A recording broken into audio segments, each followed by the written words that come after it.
안녕하십니까? 이 시간은 교회란 무엇인가에 대하여 공부해 보도록 하겠습니다. 또 내가 네게 이르노니 너는 베드로라. 내가 이 반석 위에 내 교회를 세우노니 음부의 권세가 이기지 못하리라. 마태복음 16장 18절 말씀입니다. 성경에서 전하는 교회라는 말의 뜻은 무엇일까요? 구약 성경에서 하나님께서는 이스라엘의 조상 아브라함을 특별히 택하였고 애굽에 있던 그 후손을 애굽에서 불러내 모아주셔서 광야에 교회를 세우게 하셨습니다. 신약에서는 하나님께서 창세전에 선택하신 백성을 죄악된 세상에서 특별히 불러내어 그리스도 안에 모아주시고 성도의 회중을 이루게 하신 것을 말합니다. 구약에서의 교회라는 말은 이스라엘의 회중을 의미하고 신약에서의 교회라는 말의 뜻은 택한 자의 회중을 의미합니다. 교회의 본질은 무엇일까요? 첫 번째, 그리스도와 성도의 교통입니다. 에베소서 4장 16절에 그에게서 온 몸이 각 마디를 통하여 도움을 받음으로 연결하고 조합하여 각 지체의 분량대로 역사하여 그 몸을 자라게 하며 사랑 안에서 스스로 세우느니라. 즉, 성도가 그리스도에게 접붙임 바 되는 것을 의미하는데, 다시 말해 교회의 머리가 되시는 예수 그리스도와 그의 지체인 성도가 연합, 곧 교통을 한다는 것입니다. 이것이 교회의 근본적인 본질입니다. 따라서 그리스도와 교통이 없는 교회는 존재할 수 없는 것입니다. 여기서 그리스도와 성도의 교통은 영적인 교통을 말합니다. 로마서 8장 9절에 누구든지 그리스도의 영이 없으면 그리스도의 사람이 아니라. 즉, 그리스도의 영이 성도의 심령 속에 내주하시는 상태를 말합니다. 그렇다면 그리스도의 영, 곧 성령이 성도의 심령 속에 내주하시는 것은 구체적으로 어떻게 알 수 있을까요? 그것은 성도가 신령한 일을 분별하는 것으로 알 수 있습니다. 다시 말해 신령한 하나님의 지혜로 성령의 일을 깨닫고 분별하는 것으로 알게 되는 것을 말합니다. 고린도전서 2장 10절에 성령은 모든 것, 곧 하나님의 깊은 것이라도 통달하시느니라고 말씀하셨습니다. 즉, 그리스도와 성도와의 교통은 그리스도의 영이신 성령께서 성도의 심령에 오셔서 성도로 하여금 그리스도의 마음과 뜻을 알게 하시고 신령한 비밀을 깨닫게 하심으로 영적인 교통을 이루게 하시는 것입니다. 성경은 이러한 그리스도와 성도의 관계를 머리와 몸의 관계로 비유로 말씀하십니다. 몸의 지체가 머리와의 관계에 있어서 교통이 잘 이루어지게 되면 몸의 지체는 머리의 의도를 알아서 그에 따라 움직이게 마련입니다. 이와 같이 그리스도와 성도와의 교통이 잘 이루어지게 되면 교회의 머리가 되시는 그리스도의 뜻을 지체인 성도가 잘 깨달아서 행하게 되는 것입니다. 이것이 그리스도와 성도의 교통의 구체적인 내용입니다. 두 번째, 교회의 또 하나의 본질은 성도와 성도 간의 교통입니다.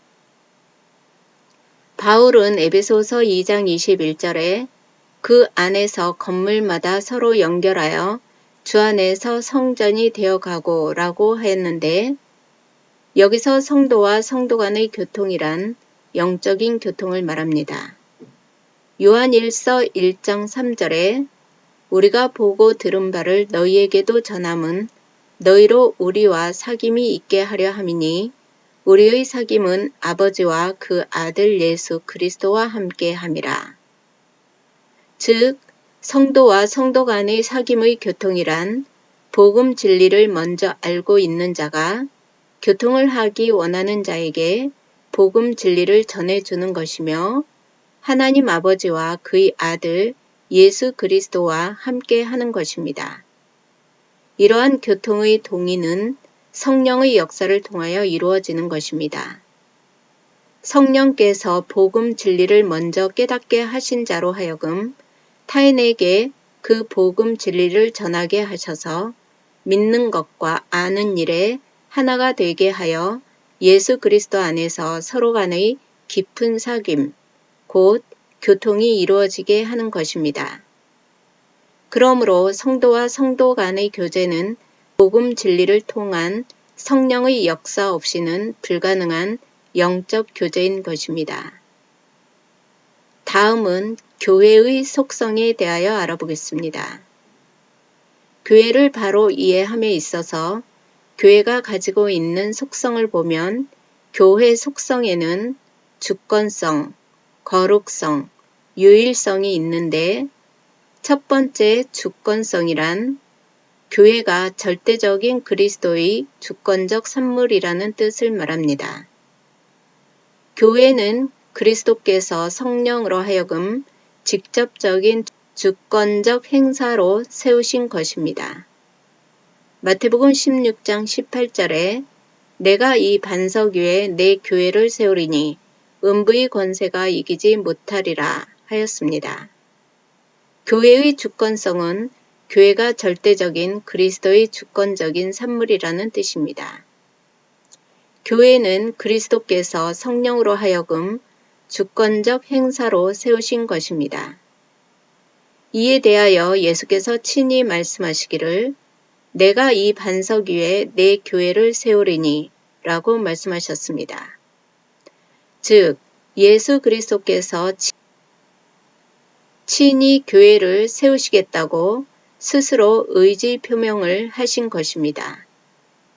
그러므로 교회는 사람들이 자기들 주관 아래 서로의 친분이나 필요에 의해서 세운 인간적인 집단과는 완전히 구별이 됩니다. 따라서 순수한 성경적인 교회는 사람이 자기 주관과 필요에 의해 세우는 것이 아니라 예수 그리스도께서 성령을 통하여 만세 전에 작정하신 하나님의 뜻을 이루기 위해 하나님의 작정하신 섭리에 따라 친히 세우시는 것입니다. 마태복음 16장 18절에 너는 베드로라 내가 이 반석 위에 교회를 세우리니 음부의 권세가 이기지 못하리라. 내가 천국 열쇠를 네게 주리니 라는 말씀이 있는데 로마 카톨릭은 이 부분을 문자적으로만 해석하여 예수께 천국의 열쇠를 받은 베드로가 교회의 권한을 인계받아 세운 인간적 산물이 교회라고 하고 교회의 주권은 베드로의 후계자라고 자처하는 역대 교황들이 가지고 있다고 주장합니다. 그러나 교회의 주권은 교회의 머리 되시는 그리스도께서 지금도 변함없이 가지고 계십니다. 두 번째 교회의 속성은 거룩성입니다. 에베소서 5장 26절과 27절에 이는 곧 물로 씻어 말씀으로 깨끗하게 하사 거룩하게 하시고 자기 앞에 영광스러운 교회로 세우사 티나 주름 잡힌 것이나 이런 것들이 없이 거룩하고 흠이 없게 하려 하심이라. 교회의 거룩성은 교회가 아직 성장하는 단계로 비록 죄악 세상에 존재하고 있으나 교회는 세상으로부터 거룩하게 구별된 상태라는 것입니다. 죄악 세상에 머물고 있는 교회는 아직 불완전합니다. 교회 역사를 보면 때로는 타락하여 부패하기도 하고 변질되기도 하였습니다. 그러나 이러한 현상들은 모두가 교회가 교회로 지어져 성장해 가는 과정에서 불완전한 인간의 육체적인 부분으로부터 나타나는 부작용에 불과한 것입니다. 현재도 교회는 거룩한 교회로 지어져 가는 과정에 있습니다. 교회가 완전히 다 지어져 성숙하게 되어 영원한 하나님 나라로 갈 때까지는 여러 가지 부작용은 있게 마련입니다. 그렇다 해서 교회의 근본적인 거룩한 속성이 상실되어지는 것은 아닙니다. 그런데 로마 카톨릭은 교회의 무오성을 강변하면서 특히 자칭 교회의 황제로 군림하는 로마 교황은 절대 오류가 없다는 무흠을 강조하고 있습니다. 절대자 하나님과 동격시 하는 것입니다. 교회가 거룩성을 지니는 것은 교황이 무오하기 때문이 아니라 참 교회의 머리가 되시는 그리스도께서 거룩하시기 때문에 그 지체인 교회도 거룩하게 되어지는 것입니다. 세 번째 교회의 속성은 유일성입니다. 에베소서 4장 3절에서 4절에 평안의 매는 줄로 성령의 하나 되게 하신 것을 힘써 지켜라. 몸은 하나이요 성령도 하나이니 이와 같이 너희도 부르심의 한 소망 안에서 부르심을 입었느니라. 교회의 유일성은 그리스도와 교통하는 근본적인 내적 본질로 유일하다는 것입니다.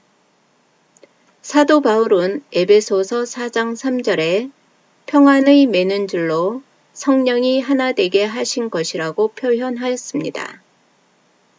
그러나 결과적인 외적 본질, 눈에 보이는 교회 속성은 지교회로서 많은 수의 교회가 존재할 수밖에 없습니다.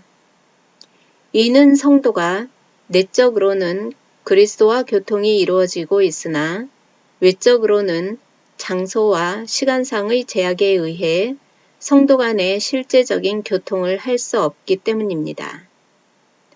이러한 경우에 의하여 각각 형편과 처지에 달리하는 별개의 지교회들 간에 성도와 성도 사이에 직접적인 교통은 이루어지지 않는다 하여도 그리스도를 정점으로 성령을 통한 간접적인 교통이 이루어지고 있는 것입니다. 로마 카톨릭에서는 교회의 유일성을 정치적인 조직에 두고 세계 모든 나라에 흩어져 있는 지교회들을 로마 교황청의 산하에 묶어둠으로 교회의 유일성을 확보하고 있다고 주장합니다. 그러나 교회의 머리 되시는 그리스도를 배제한 정치적인 조직은 한낱 인간의 사집단에 지나지 않습니다. 다음은 교회 조직에 관하여 살펴보겠습니다. 교회는 창세전에 하나님께서 세우신 무형교회와 시간 속에서 세워나가는 유형교회가 있습니다. 무형교회는 이미 영원적인 교회로 하나님께서 창세전에 그리스도 안에서 세우신 교회를 말하는데 오늘 처음 교회에 나온 자, 1년 전에 나온 자, 내일 나올 자, 10년 후에 나올 자가 다 무형교회이며 무형교회의 교인이고 무형교회의 교인이 시간 속에서 유형교회에 나오게 됩니다. 무형교회는 천상에 있는 교회요 완전한 교회이며 창세전에 택하신 우리들을 가리켜 말합니다. 그리스도와의 연합은 본질적으로 영적이고 무형적입니다. 무형교회는 내가 육신을 벗고 가는 하늘나라에서 그리스도가 교회의 머리가 되어 항상 승리하는 완전한 교회입니다. 유형교회는 지상교회요 불완전한 교회로서 시간 속에서 그리스도를 머리로 지체인 우리 성도들이 서로 연결하여 이루어지는 교회를 말합니다.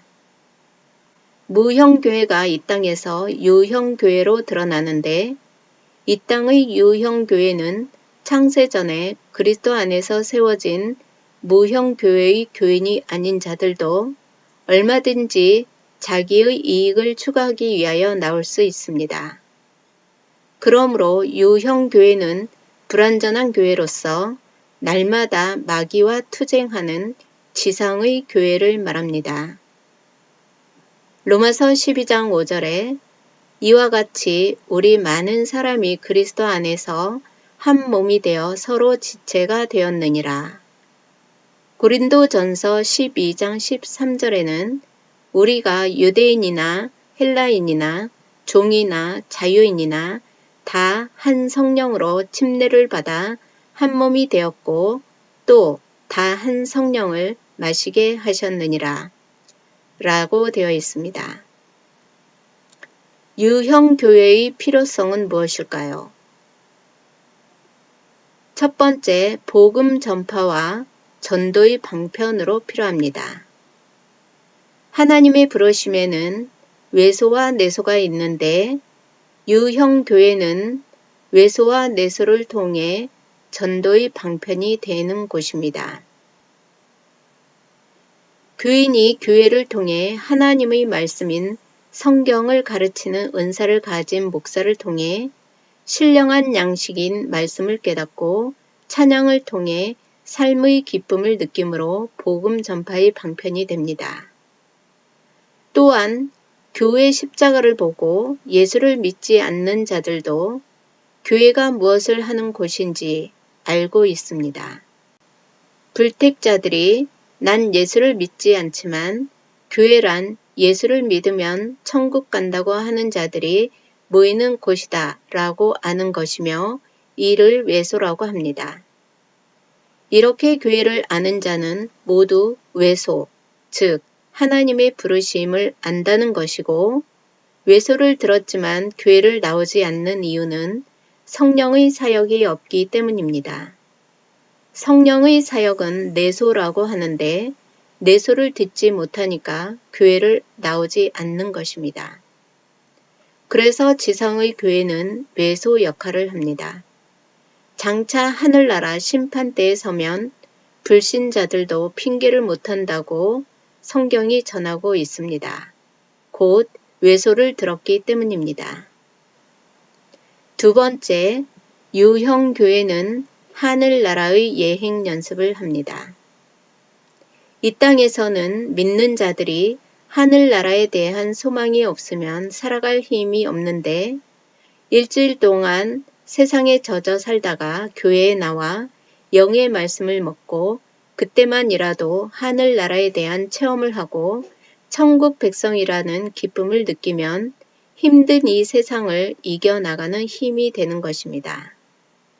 반복적 교회 생활을 통해 나도 모르게 성숙된 신앙인이 되어 교회만이 나의 힘이요 소망이라고 신앙 고백할 수 있는 신앙의 확증이 생깁니다.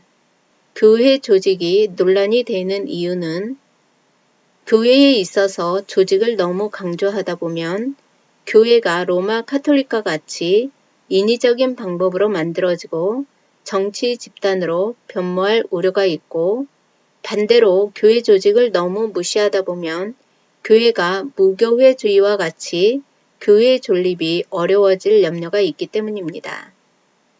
이러한 민감한 문제를 바로 정리하기 위해서는 성경적인 교회 조직의 원리와 방법, 목적을 알아볼 필요가 있습니다. 무교회주의는 19세기 초중반 구라파에서 시작하여 영국, 네덜란드에서 우리가 잘 아는 실존주의 철학자 퀴에르케고르가 교회는 성령으로 무장된 영적 단체다.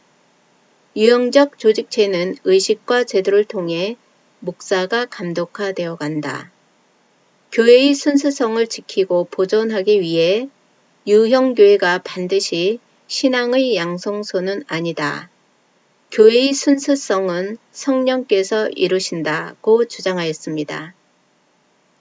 동양에서는 일본의 신학자인 우찌무라 간조가 20세기 초반 무교회주의를 주장하는데 조직은 모이면 부패한다.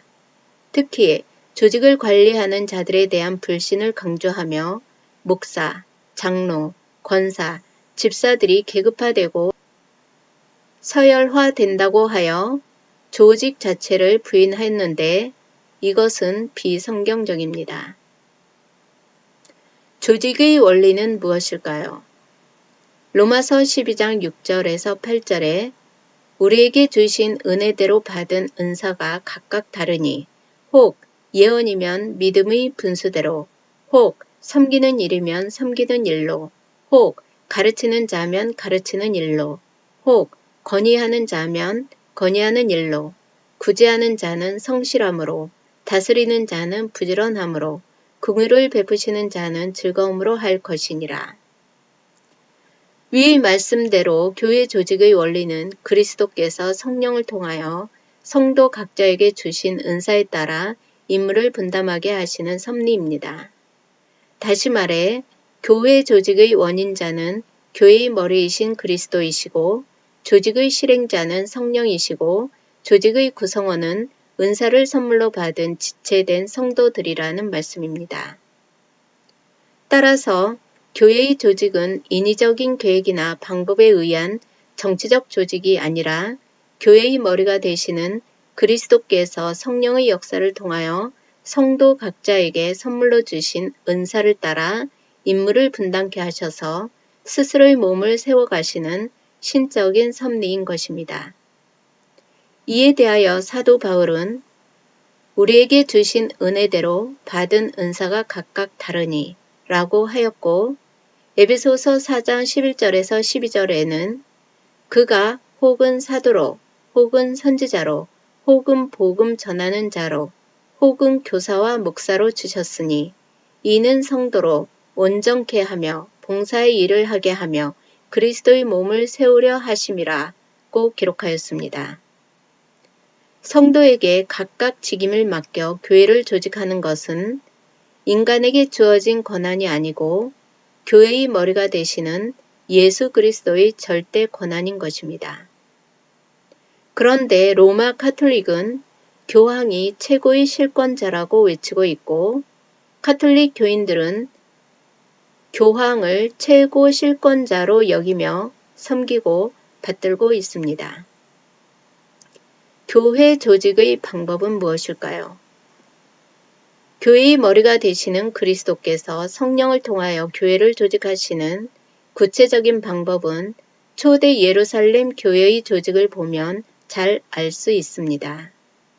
사도행전 6장 5절에서 6절에 그리스도께서 성령의 역사를 통하여 무리들로 하여금 성령의 충만한 사람을 택하게 해서 사도들로 기도하고 그들에게 안수하여 집사로 세우게 하셨습니다. 여기에서 집사의 직임을 받은 자들은 무리들이 택했다고 해서 이를 인간의 주관에 의한 선택으로 알면 안 되는 것입니다.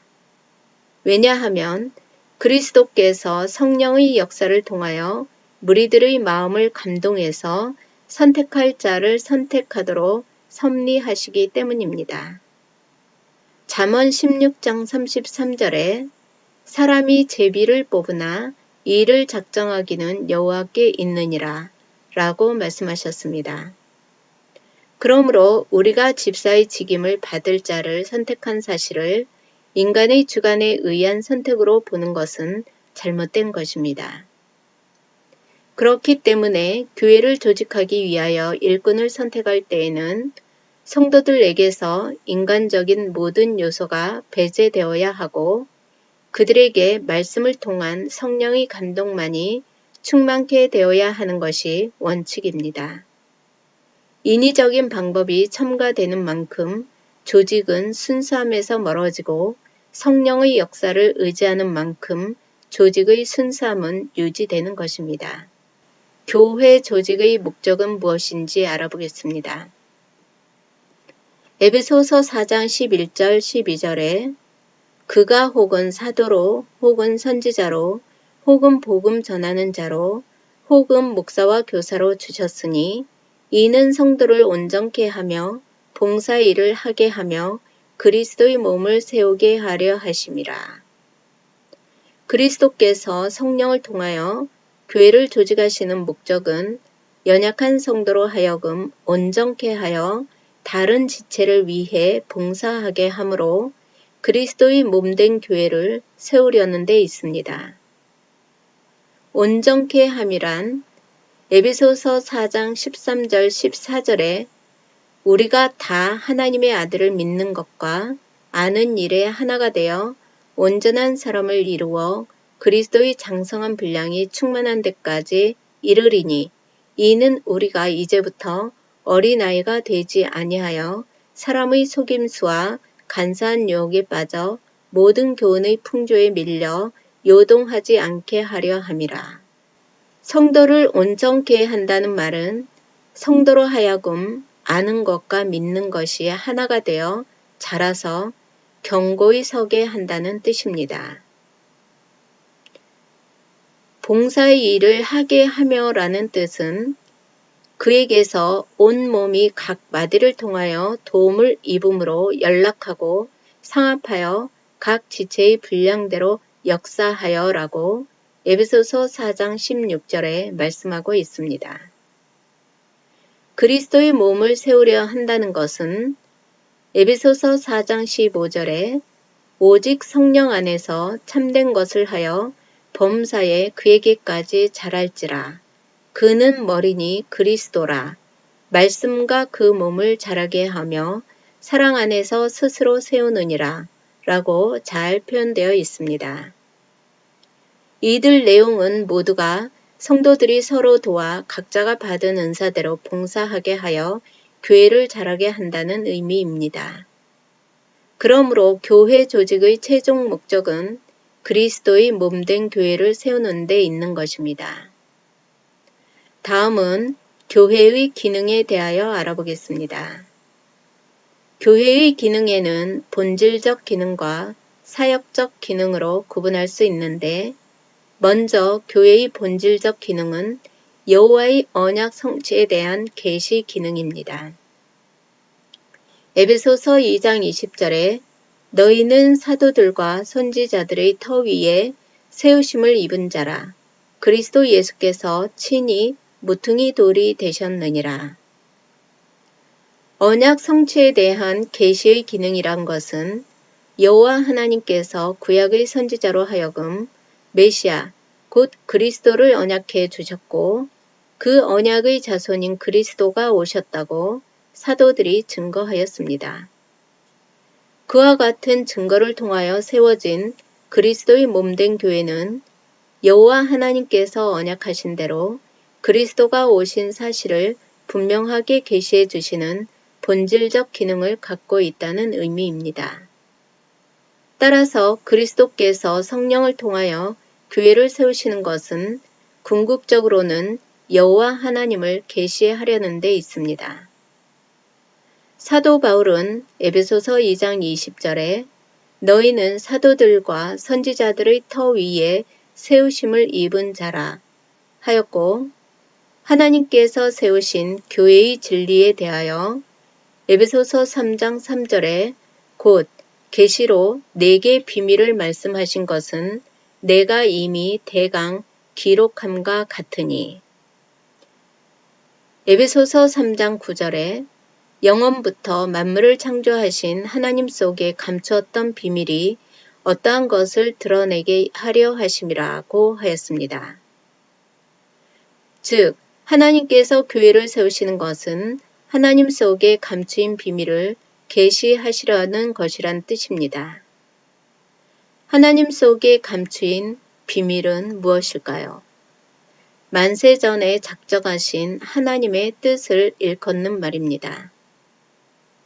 따라서 하나님께서 성령의 역사를 통해 지상에 세운 교회는 여호와 하나님께서 선지자들을 통해 언약하신 것을 성취하신 섭리에 대한 계시 기능은 물론 만세전에 작정하신 비밀을 드러내시는 본질적인 계시 기능을 가지고 있는 것입니다.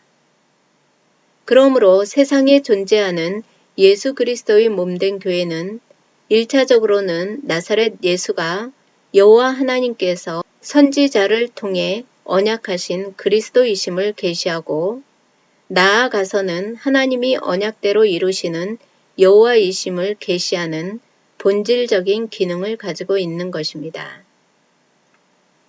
다음은 교회의 사역적 기능에 대하여 알아보겠습니다. 교회의 사역적 기능은 하나님의 말씀인 진리를 수호하며 전파하는 기능입니다. 디모데전서 3장 15절에 하나님의 집에서 어떻게 행하여야 할 것을 알게 함이니 이 집은 살아계신 하나님의 집이요 진리의 기둥의 터이니라. 교회의 진리 수호 전파 기능은 하나님께서 성령의 감동으로 선지자들과 사도들을 통해 계시로 전해주신 성경 진리를 가감없이 수호해서 후대에 전해주는 기능을 말합니다. 이에 대해 사도 바울은 하나님의 교회요 진리의 기둥과 터이니라 라고 하였습니다. 디모데후서 4장 2절에 너는 말씀을 전파하라. 때를 얻든지 못 얻든지 항상 힘쓰라. 범사의 오래 참음과 가르침으로 경책하며 경계하며 권하라 라고 말씀하셨는데 이러한 사역적 기능은 지상에 있는 교회의 가장 핵심이 되는 기능으로서 교회가 교회되는 유일한 표지, 즉 표가 되고 지향하는 목적이 되기도 합니다.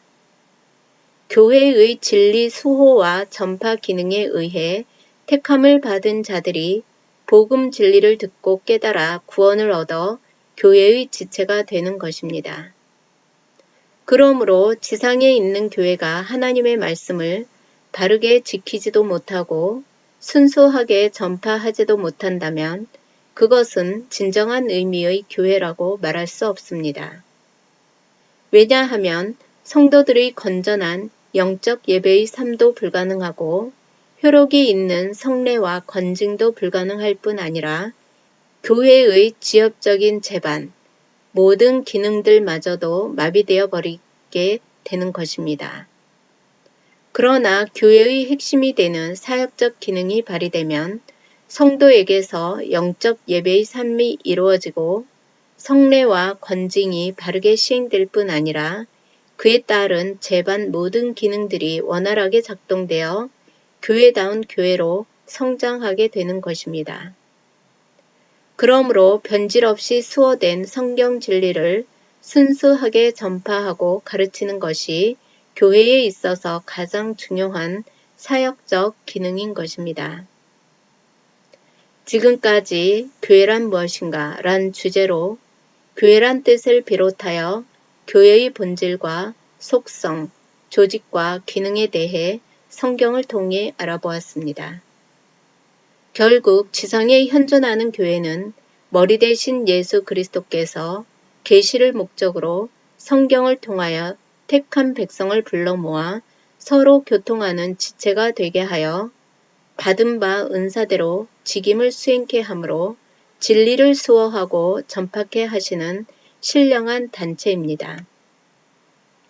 교회는 1차적으로 예수가 그리스도이심과 궁극적으로 하나님이 언약대로 이루시는 여호와이심을 확증해 주는 계시의 한 도구인 것입니다. 따라서 택한 백성은 역사상에 세워져 가는 계시적 기능을 통하여 그 원형으로서 영원한 하나님 나라를 소망하게 되며 예수가 그리스도이심을 믿고 나아가서 하나님이 여호와이심을 깨달아 믿으며 경외하게 되는 것입니다. 감사합니다.